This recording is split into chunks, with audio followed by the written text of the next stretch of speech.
कहते राज्य क्रमता राम की रजा धरे सो शीस, दास गरीब दरस परस दिन बैठे जगदीश।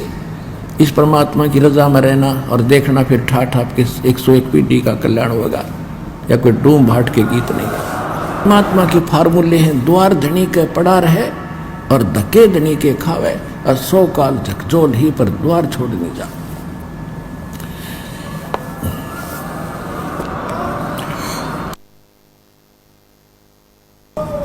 तो इन फार्मूलों को अपनाना पड़ेगा अपने। फिर क्या बताते हैं, धीरे धीरे रे मना धीरे सब कुछ हो, माली सींचे 100 घड़ा, भाई ऋतु आए फल हो। एक ये फार्मूला है कि धीरे धीरे रे मना धीरे सब कुछ हो, माली सींचे सैकड़ों घड़े पानी के, और समय आए फल हो। जैसे एक आम का पौधा बीज बोया माली ने, और उसमें जब तक वो पेड़ नहीं बनता उसकी सुरक्षा भी करता है, उसकी सिंचाई भी करता है, सैकड़ों घड़े पानी डालता है, तो वो उस प्रोसेस का मास्टर है। उसको अविश्वास नहीं होता, उसको पक्का दृढ़ विश्वास है कि इससे यूं आम पेड़ बनेगा, और जब ये पेड़ बन गया तो इतने फल देगा, लदपद हो जाएगा। इसी प्रकार आपका यो भक्ति रूपी, सत भक्ति रूपी, यथार्थ भक्ति रूपी पौधा आम का बीज ईब बुया है। आप जब से यहाँ आए, अब इसकी सुरक्षा और आप इसकी संभाल करो, सिंचाई करो, सेवन करो, मर्यादा में रहो, बाढ़ बनाओ, इसकी रक्षा करो और भक्ति करते ही रहो। एक बार इसने थोड़ा सा समय दो, उबड़ दो आपकी भक्ति, और बनन दो इसको भक्ति का पेड़। फिर देखना फल लदपद हो जाओगे, आप भी खा लोगे, रिश्तेदारों को भी पहुंचा दोगे, तो भी ना खत्म हो, इतना सुख देगा। फिर तीसरा फार्मूला ये है, जैसे आपको बहुत बार बताया है कि भगत भी आपस में बताते हैं। एक बहन आया करती थी, सन 2005 से उसने नाम ले रखा था, संतान नहीं थी, और लगभग 15 वर्ष शादी ने भी हो गए थे, लेकिन उसको ज्ञान गुण से कति समझ में आ गया था इस बात का कि अगर होगा तो कदे सुनाई यही होगी, ना हो नहीं संसार में। तो उसको बार बार कहा जाता, बेटी विश्वास रख। कहते हैं कभू तो दीन दयाल का भनक पड़ेगी कान, तो वह भी दृढ़ रही। तो इकट्ठी 2 लड़की दी उसको, 2 लड़की बालक ने 40 साल की उम्र में। अब 1.5 साल के बाद अब फिर इकट्ठे 2 लड़के और हो रहे उसके, वह कभी इंटरव्यू फिर देगी, आई हुई थी लेकर के, अब 2 लड़के फिर दे दिए। मगर बेटी हाथ जुड़वा देगा तेरे संतान की, तने बस करना पड़ेगा। तो इस तरह की डिमांड रखते हैं, तो आशा लेते हैं, तो उन्हें दृढ़ भी होना पड़ेगा और ये फार्मूले अपनाने पड़ेंगे। फिर देखियो क्या करना हो जाए। एक भगत आपको बता रहा था इंटरव्यू में, पता नहीं कहाँ कहाँ भक्ति करते थे, 2 लड़के थे, कैप्टन था, एक और अच्छा लड़का था, दोनों की मृत्यु होगी, कई के लाख रुपये लग गए बीमार होकर के।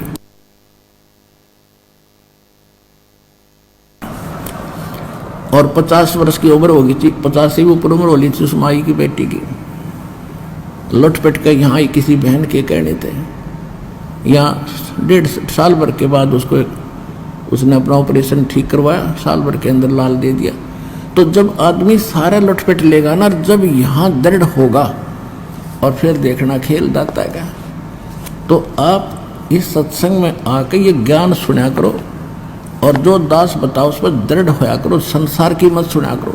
यहाँ से नाम लेकर जाने के बाद कोई ये कह देगा चल वहाँ लड़के होने की दवाई मिल रहा है, वो हमारा फार्मूला खत्म, वहाँ कुछ होना ही नहीं था। भगवान की आस्था है, भगवान ने हाथ हटा लिया। तो इस प्रकार चाहे कुछ भी हो, यहाँ आने के बाद आप सपने में भी किसी की आस्था मत करना, परमात्मा कबीर जी के अतिरिक्त। और फिर देखना, एक कैसा दे सब सदे, सब साधे सब जाए, माली सींचे मूल को फिर फले फूले अगाए।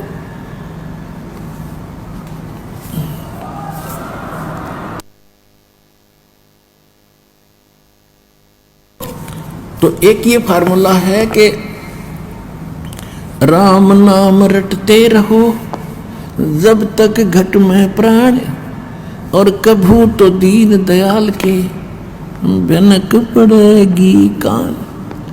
मतलब इस श्रद्धा से आप यहाँ आओ। और फिर दूसरा ये उद्देश्य रखो कि मान लीजिए किसी भी कारण से त्रुटि तो हमारी ये रहेगी और परमात्मा वो स्वस्थ ना हो सके और मर गया, मृत्यु भी होगी, तो मनुष्य जीवन मिलेगा। मनुष्य जीवन का मिलना कोई बालकों का खेल है। ये तो असंख्य जन्म हो गए, मृत्यु असंख्य जन्म, और ये तो होगी आज ना तो कल होगी। जैसे आज कोई मृत्यु को प्राप्त हो रहा है 50 साल की उम्र में, अब उसको बड़ा बुरा लग रहा है, क्योंकि क्या सोच रहा है कि और 10 वर्ष जी जाता, और जो शेष बचे हैं वो कौन से सदा रहेंगे, 10 साल बाद से उनकी टिकट कट लेगी, यहाँ कोई रह नहीं सकता। कबीर साहब क्या कहते हैं,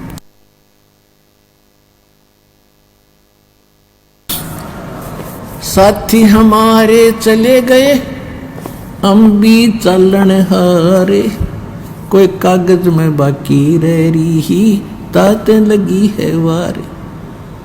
परमात्मा कहते हैं हमें समझा रहे हैं कि तुम देख रहे हो कि कोई कल मर गया, कोई परसों मर गया, इसी से आपके मित्र प्यारे रिश्तेदार खत्म हो रहे हैं, और आप भी एक दिन जाओगे।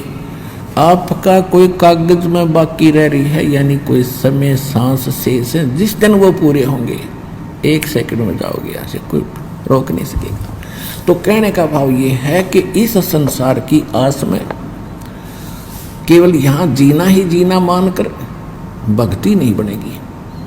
परमात्मा की भक्ति को प्रथम रखकर और फिर चलो आप विश्वास करो, ये मालिक आपको जीवन देगा, आपकी आयु बढ़ावेगा, एक्सटेंशन देगा, यदि आपकी नीत भक्ति की रही।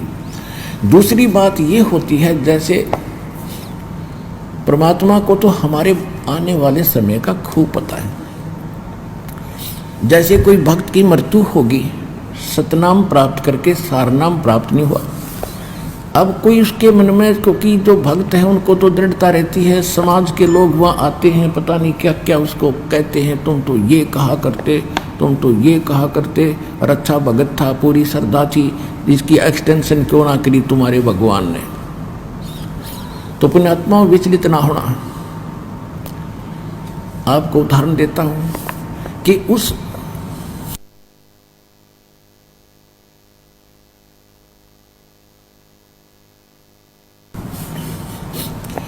भगत के कुछ आगे चल के ऐसे कुसंस्कार होते हैं कि सार नाम प्राप्त करके भी उसमें कोई दिक्कत आ जानी थी, और उसमें फिर ये नहीं सफल हो सका था, तो इसलिए उसका उसी समय परमात्मा ने अपनी कृपा से ही उसका अंत करके दोबारा जीवन देते हैं, और फिर नए सिरे से उसको पार करते हैं।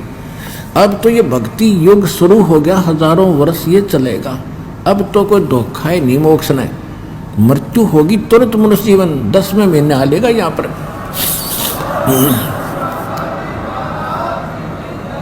10वें महीने वो आत्मा यहाँ आ लेगी किसी बहन बेटी के गोदी में, माई के गोदी में, और गर्भ से भक्ति शुरू हो जाएगी उसकी। दास के पास उदाहरण है, ऐसे ऐसे भक्त, क्योंकि दास ने 20 वर्ष हो गए लगभग इस उपदेश देने की आदेश प्राप्त हुआ, उस समय से देख रहा है कि कुछ ऐसे भक्त सारनाम प्राप्त करके भी बिगड़ गए और छोड़ गए यहाँ से, और नकलियां गज्जा फंसे, तो वो कुमार्ग था। तो इससे पहले अगर वो पहले मर जाते वो अच्छा था, इस नाशकरण पे भक्ति का। तो परमात्मा अपने भक्त हंस के लिए जो ऑपरेशन आवश्यक होगा वो अवश्य करेगा। जैसे किसी को रोग है और उसकी टांग कटनी है, और टांग ना कटी तो उसकी जीवन नाश होना है, तो डॉक्टर सलाह देगा कि टांग काटनी पड़ेगी जो जीवन रक्षा चाहता है। तो बुद्धिमान होगा तो यूँ कहेगा जी जीवन रक्षा कर दो, टांग भी से कट जाए। तो इसी प्रकार परमात्मा के ऑपरेशन में आपको ऑब्जेक्शन नहीं होना चाहिए, जो परमात्मा करता सही करता, ये विश्वास रखे कि मालिक गलत नहीं कर सकता जब इसकी शरण में आगे।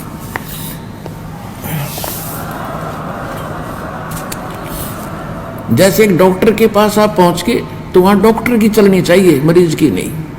जब मरीज चला होगा तो ऑपरेशन फेल हो जाएगा और वो जीवन अपना हाथ धो बैठेगा। तो इसी प्रकार जैसे आप देखते हो, बिल्ली जो होती है एक घर में बच्चे पैदा करती है और तीसरे दिन उनको मुख से उठा उठा सारी रात दूसरे घर में ले जाती है।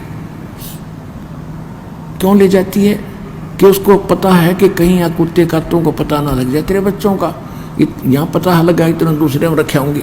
और जब वो उठाकर चलती है उन बच्चों को अपने मुख से पकड़ती है। कितने पैने दांतरे होते हैं, दांत होते हैं बिल्ली के, और वो बच्चों को बीच से पकड़कर चलती है। वो बच्चे चूं भी नहीं करते।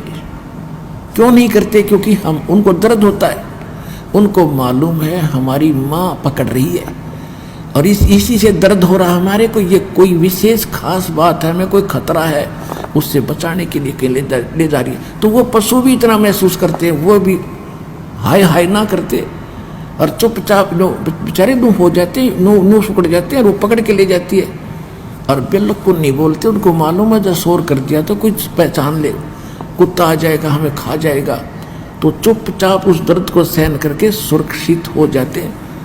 तो इसी प्रकार समझ लेना परमात्मा थोड़ी बहुत यहाँ आकर भी आपको कोई पीड़ा है तो आपके हित में है, आप उसमें बिरडाना नहीं। कई तनों को मैं 4 बार आ लिया जी, अरे 4 बार में कला टूट गया, सारी उम्र आना है तेने तो यहाँ पर। अगर 4 अपन में थक लिया तीसरी तेरे को लाभ होगा, फिर फायदा क्या होगा इसका? तो पुण्यात्मा उनको याद रखना है। कहते राज्य क्रम ताराम की रजा धरे सो शीस, दास गरीब दरस परस दिन बैठे जगदीश। इस परमात्मा की रजा में रहना और देखना, फिर ठाठ आपके 101 पीढ़ी का कल्याण होगा, या कोई डूम भाट के गीत नहीं है। बोलो सतगुरुदेव की जय हो।